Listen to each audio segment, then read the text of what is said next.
All right, we're now in the Dvar Malchut of the Rebbe, and we're talking about how Moshiach will reveal in the world godliness that will basically not change the world, but rather it will reveal the true depth and meaning and blessing in every detail of the world as the world is now. It'll that's what the job of the Mashiach is. Or like the Rebbe says, to put an aleph, the letter aleph, into the word gola. Gola in Hebrew means exile, and you put an aleph into it. In other words, you leave the world as it is, but you just put the aleph into it. What is this aleph? We'll talk about this in a second. You put the aleph into it, that transforms it into geula, into the what's called the future redemption. The world is as it is, but it reveals a whole new, like if you take a seed, for instance, a seed, and you reveal in the seed is really a tree with it, but the main thing is the seed. The seed is there. Without the seed, you can't, it just awakens this little power of, you put it in the ground and there's the power of growth goes into it, to the seed, and suddenly the seed blossoms this amazing tree. But we can't forget that the main thing was the seed. The whole thing really came from the seed. Without the seed, there wouldn't be any tree. And what did you really add to the seed that made it into a tree? Just this little sort of, how do you say this, a little spark of the power of growth that came from the ground. If the ground is all dry or whatever, then doesn't awaken the seed. So 9%, 99% of the tree, it really comes from this seed. Right? And what does the tree come from? A combination of the 99% seed and point whatever is 0.1% spark that awakens the whole thing. Well, it's the same thing with Mashiach. The world will remain as it is, but the world as it is something like a seed. So we can't really see the true potential that's there. And the Mashiach will be the one that'll reveal this aleph in the world. So the Rebbe said, what is this aleph? Aleph is either number one, lowest stage, is the alufo shel olam, that everyone in the world realizes there's a creator. The world is not an autonomous ball floating around, whatever, right? It's just, there. No, there's a creator, and he's creating the world, and he's creating the world according to the Torah. This is the fact. 99.9999% of the world, maybe even 100% of the world, they don't agree with it. 99.9% of the Jews don't even understand this. Okay, that shouldn't get us down, because all we have to do is put a little olive, just a little spark of truth. A little bit of light pushes away a lot of darkness. And this is the light. The light is that there is a creator. And the creator is creating everything, and nothing is being created for no reason. It's being created by the creator, everything. That's step number one. Step number two is a higher level of aleph, aleph chachma. Everything in the world is being created according to the Torah and for the Torah. The Torah is the rule book that the world goes by. Right? Somebody buys you a new car, a new computer, a new something, and you've never seen a car before, you've never seen a computer before. You could make big mistakes. You can wreck the whole thing up. You have to read the instruction book. You have to read the instruction book. So, I see this thing is really good. Now I can crush nuts. He puts a whole bunch of nuts in front of the wheels of the car, and he drives it really slowly. It crushes all the nuts. This is really great. I think it's a little bit of expensive nutcracker, but you don't know what the thing is for, so you misuse it. You don't know what it is. It's the same thing with the world. The world, not just that God creates it, but he creates it for a purpose. And the purpose is according to rules. And these rules that's the Torah. That's the instruction book.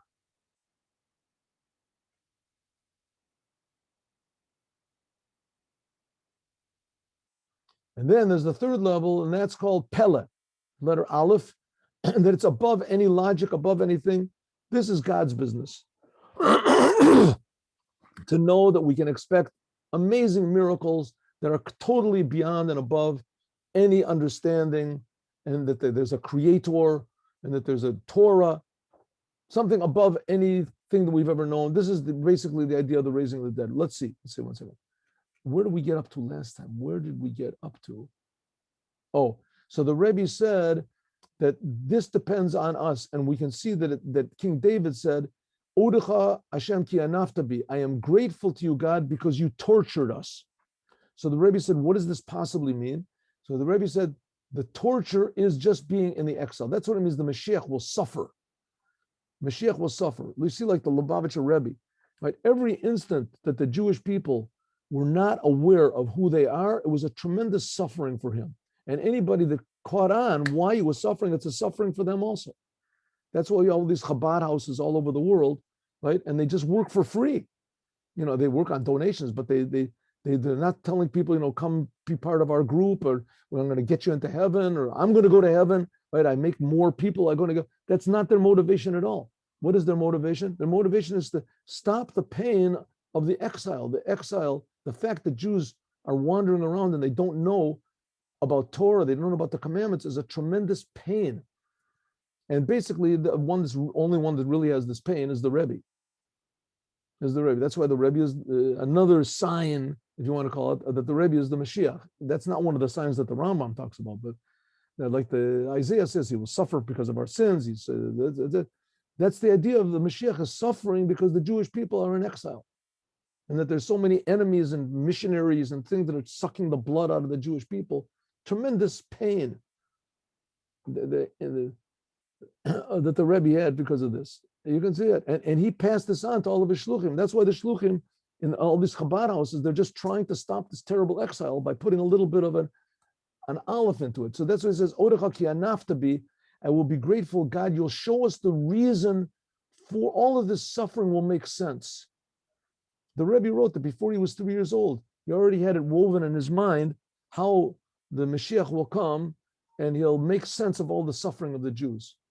This was before World War I.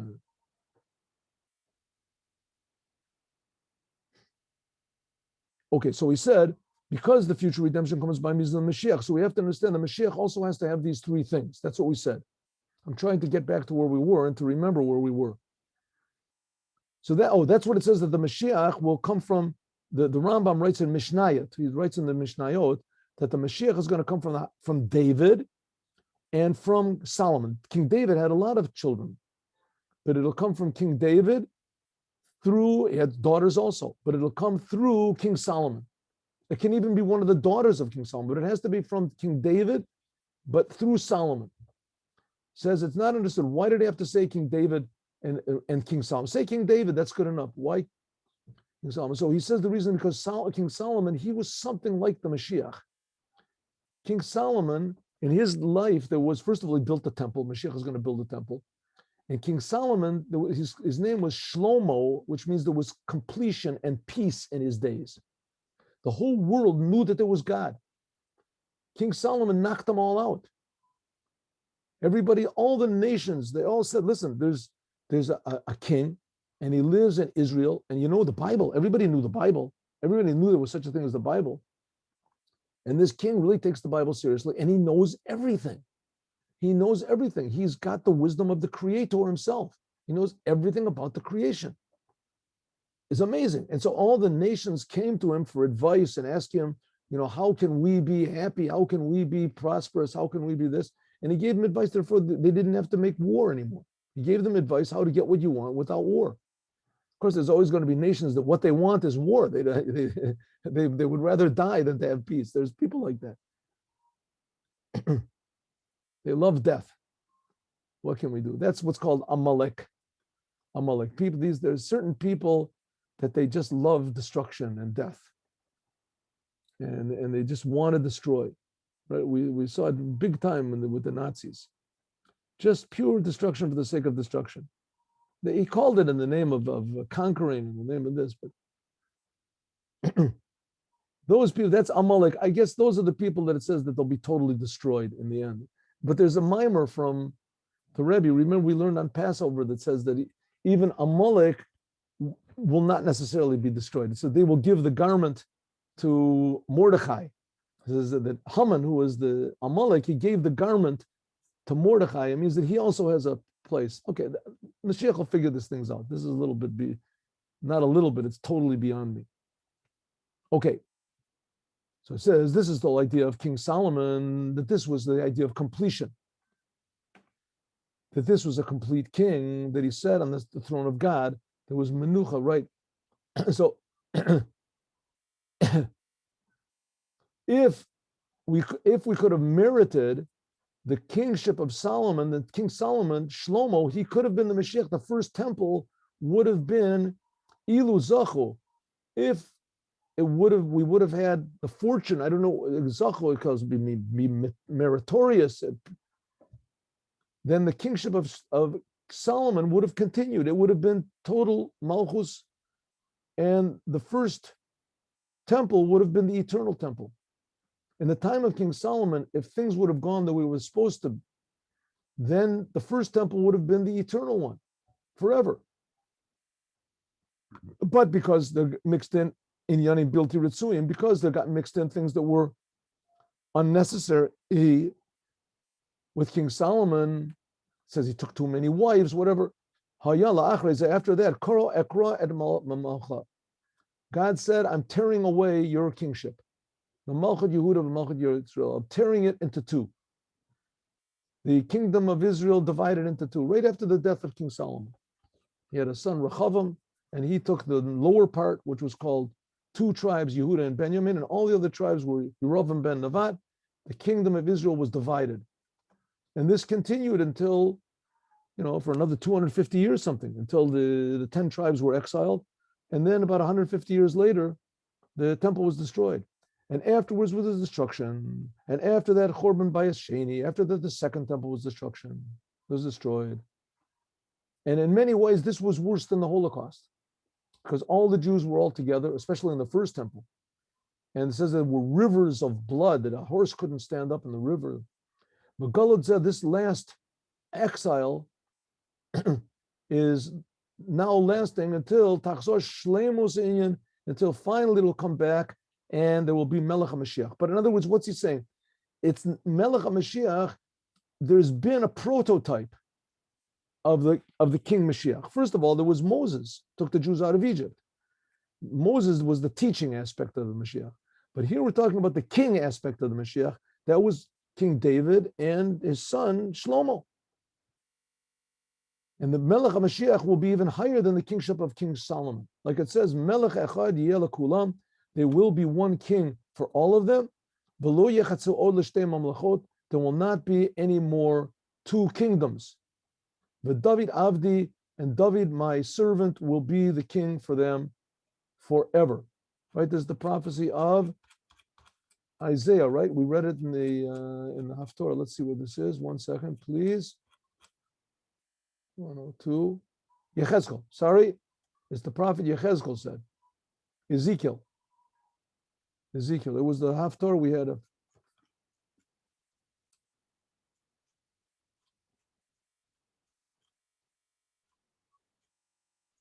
Prophet Ezekiel says there will be one king for all of them, and there will not be divided the kingship of Israel anymore. My servant will be over them forever. Melech HaMashiach. According to this, Yesh Lomar. That's why the Rambam says that the Mashiach will strengthen Judaism, strengthen the Jewish people. Right? They have to have Jewish identity. And the only one that gives the Jewish identity is the Torah. So that's why it says the Mashiach will also strengthen the Torah. But the main point is the Jewish people will realize that they're Jews, and they'll realize that they have a special purpose in the world, and the one that will make all this come to be will be the Mashiach.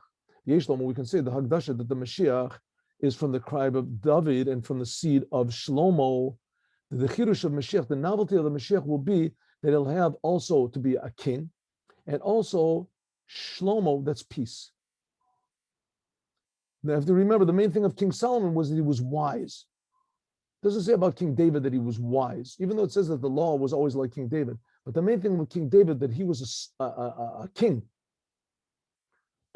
True, everybody hated him and everybody was against him, but still he was the king. The Rambam says he was King David, he was the first Messiah. And the second Messiah will be Mashiach ben David. But so Mashiach will be a combination of kingship and peace. Al Yedei by means of this, that the Mashiach will be Shleimus Inyan Malchus, he'll be the complete Inyan of kingship. Kol Chachma, even the level of Chachma Sheba Malchus, he'll be the wisest of kings. Kamoshe Mitgaleh, like it's been revealed, like it will be revealed through and in the Gola, in the exile. Like it says, Chachmat Mitzrayim, the wisdom of Egypt. It says that King Solomon had greater wisdom than even the wise men of Egypt. They were like the wisest of all. Ad she'oto amelech, that king that's going to stand from the king that'll be from the seed of King David and from the Melech HaMashiach, he's going to be Bal Chachma, he'll have wisdom more than King Solomon. Ad shleimus inyan mochin, until the idea of the most amazing intellect, Pele. Nosaf al mochin. There was, who was it that went into the Rebbe? I don't remember what it was that went into the Rebbe. I mean, the fact is, the Lubavitcher Rebbe was exactly this. Someone went into the Rebbe and he said, who was it? I can't remember. In any case, he said that I went into the Lubavitcher Rebbe and in the Torah, he made me feel like a little child. He said, but even in my area, he was, whatever, was a nuclear physicist or something like that. He said he just is knowledge of the subject was something that when the Arik Sharon, the generals of Israel, they went into the Rebbe, and they said he knows more about what's going on in Israel than I do. He knows the biggest secrets. So I don't know how he knows this. When Gorbachev came, he was the one that made. He said that he was told what the Rebbe said about how the Iron Curtain was going to fall, and he said, "Listen, it could be maybe the Lubavitcher Rebbe has spies in the Kremlin. It could be." He said, "But if he said this, what you're telling me about the Iron Curtain was going to fall, if he said this like in the first year of my rulership," he said, "then it's impossible because I myself didn't even know it. I made the decision. I didn't know how we could say anything like that. I don't know. It's a wisdom that's beyond grasp." Did you read? I don't know. You can read. Look up in the. There was what the Rebbe on. It was Velvel Green. It was a professor, Velvel Green, of blessed memory. I knew him. It said the Rebbe on life on Mars. I think the Rebbe, Lubavitcher Rebbe on is there life on Mars? So there's the life. And so the Rebbe said that there could be, and it's a good thing. You should look for life on Mars because it shows, if there is, then it shows the greatness of God. But he said to this professor, he said, "I'm interested in what you're doing." So the professor figured, what is the Rebbe got to be interested in what I'm doing? It's just preliminary work, and it's very, very technical stuff. So the Rebbe said, "Nevertheless, send me a little bit." So they sent, and it took him a long time to send. And the Rebbe asked him again, and the Rebbe said, "Send me more." He sent more. And then he asked the Rebbe, the next time he went into the Rebbe said, "What you're writing, it's scientific stuff, I really am not, it's not my field." He said, "But I think that there's a mistake. In this book, you said like this, and one of the previous ones, you said," he gave him like 50 books, and one of the previous ones, you said the opposite. And he looked and he said that the Rebbe was right. Professor Brownover had the same story. So this is amazing mind, which is in intellect, which is above the intellect of King Solomon. Like it says, "V'nachal av ruach Hashem, ruach chachma v'bina." It says that there will be, this is the prophecy from Isaiah, there will come on in the spirit of God, the spirit of wisdom and understanding, the spirit of advice and power and knowledge and the fear of God. Like it's known that the Mashiach will be also a king and also a teacher. He'll teach everyone Torah, including the miracles of the Panemius, the secrets of the Torah. That's what we're going to celebrate now with Rabbi Shimon Bar Yochai. And that's what we're learning now in Chassidut. In order that by each and every Jew, there should be the power to receive this power of this revelation of Mashiach. So every single Jew has to have something like this in himself. You have to simulate this in yourself. And from the Jewish people, we're talking about also the whole world. Eventually, the whole world is going to be, but the Jews they're supposed to be the example. Dargas and Israel, and the letter Aleph, the letter Aleph, I'm sorry. Like it's known that every single Jew has a little spark of Mashiach in him, and the Mashiach is just going to wake this up. That's the Jewishness inside of the Jew.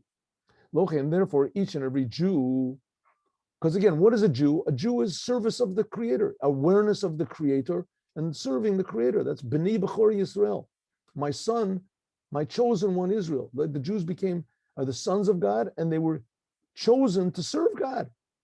What does it mean serving God? Doing what God wants. That's the spark of Mashiach inside of each Jew. To realize God and to want to serve God, to do as much as possible to reveal the truth. Yizkayim Banu, that like we say in the when we take out the Sefer Torah in the holidays, it says Yizkayim Banu should be filled in us. The pasuk that says there will rest on him the Spirit of God. In other words, every Jew should say that he has the spark of Mashiach inside of himself. He wants to wake it up. What is it? Malchus, kingship, midos, emotions, love and fear, intellect, which is relevant. In other words, the mochin be'etzem, and total essential awareness of God. This is what we said are the three different levels of the Aleph.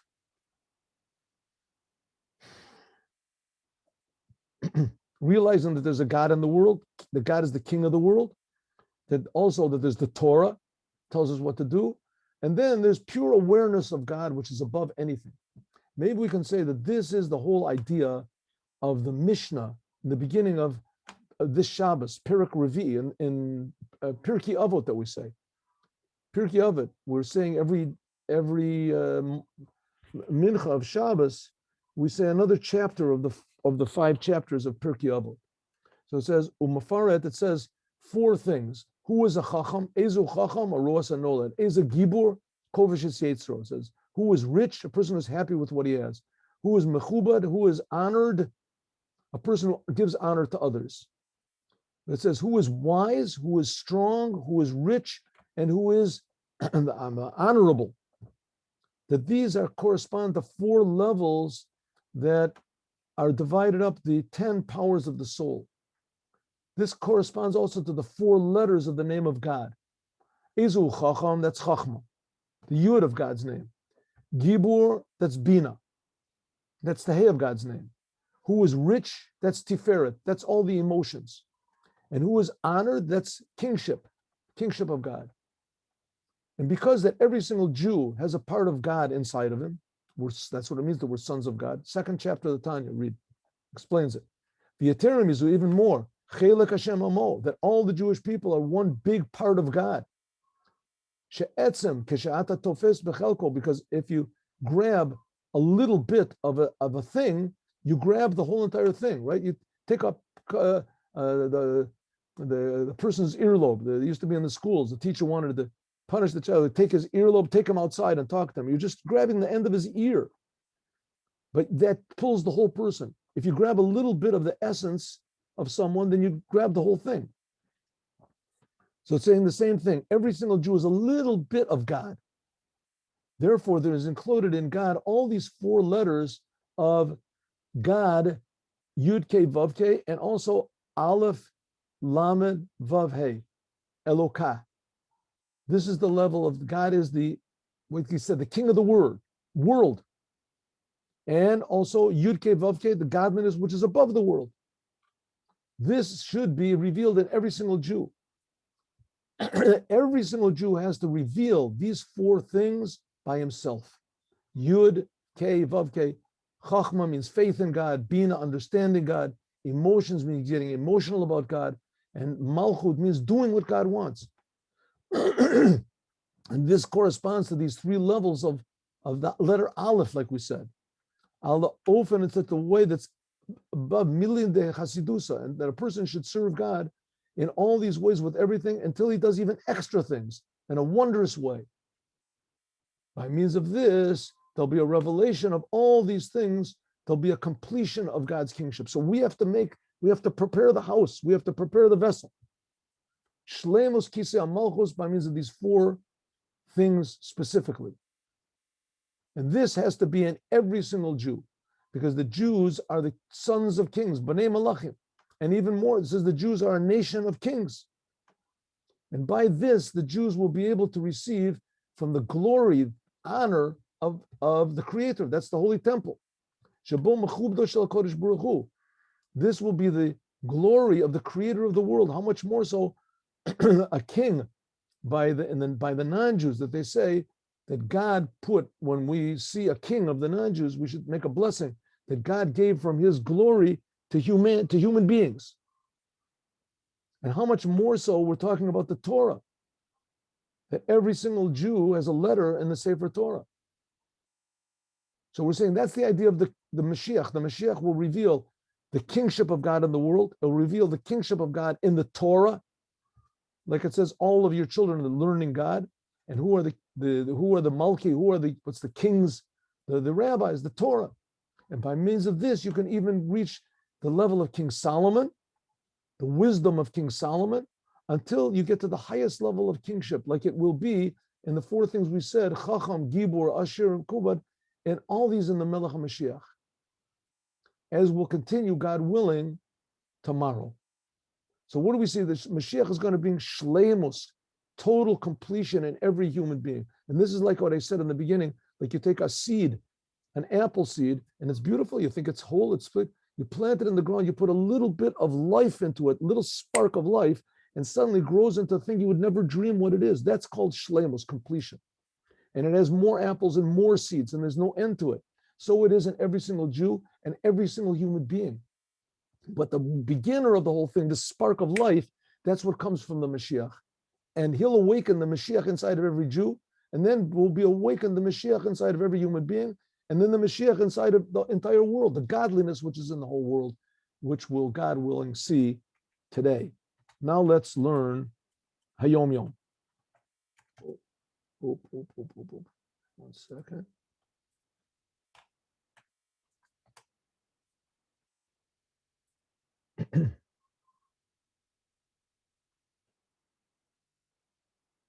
After cutting your nails, my father, he would cut them, he would burn them, and he would put a little piece of wood there and burning them. Okay, it says that a chassid does not throw his nails. If you cut your nails away, you have to burn them or maybe throw them in the garbage or something, but not throw them away, because it says that it could be a danger if a pregnant woman goes over them. That's what it says.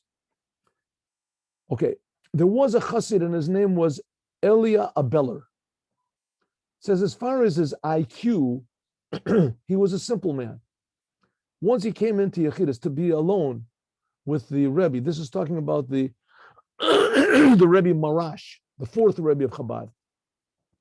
He said to him, Elia, I envy you. You go to different markets, fairs, you meet a lot of people, Jews, non-Jews. Sometimes in the middle of a business transaction, you get into a warm discussion about a saying from Judaism, a saying from Ein Yaakov. Ein Yaakov is like the Agarata of the Talmud. It says the secrets of the Torah are concealed there. And you arouse the other person's interest in studying Torah, studying Talmud, Halacha. This is talking about a Jew, and Chassidut. It says you meet a Jew that's not religious or is not so religious, and you talk about Jewish things, and this arouses the other person's curiosity and his interest in studying Torah. This causes tremendously joy on high. And God rewards such business like this with the blessings of children, health, and wealth. The bigger the market that you have, that you're advertising Torah and commandments, the bigger the market, the more work there is, but the more profit is made. In other words, this world, the physical things that we do are just a means to put across a good word, a word from Torah, a positive saying, a positive, an impetus to do more good, to learn more Torah, etc. And when you inspire others, as then God blesses you. Have a good day with Mashiach now.